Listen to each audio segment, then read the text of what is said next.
What changed with you that altered your perspective about us being the good guys? COVID. Really? Yeah, I mean, that's. I mean, I used to get like really upset when people would, talk about, the war in Iraq and the war in Afghanistan, and when I was still in, and I got so pissed off I moved out of the fucking country, and I was like, I don't even want to listen to this shit anymore, but.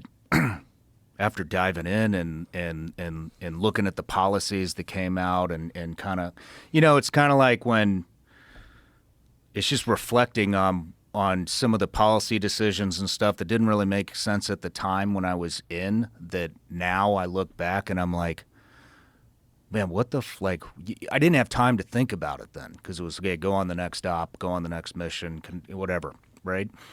But now, like, looking back through the podcast and talking to, my podcast started with all my former colleagues and in mill and agency.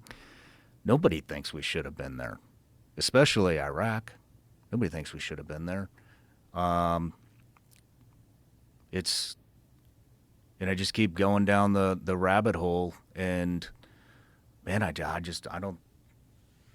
Diving into the military-industrial complex, all the lies that the government has been telling us, all the unreleased, classified shit. It's overwhelming, and it's created a 100% complete distrust in government. I mean, the Dick Cheney stuff. I mean, about Dick Cheney, Halliburton.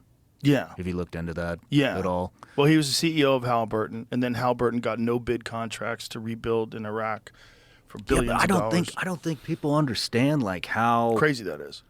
How big? I mean, it was the fucking logistics company for two wars.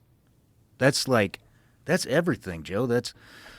They're delivering your mail, they're building your barracks, they're cooking your food, they're in charge of garbage, they're in charge of fuel, they're everything that's logistical over there is Halliburton, KBR.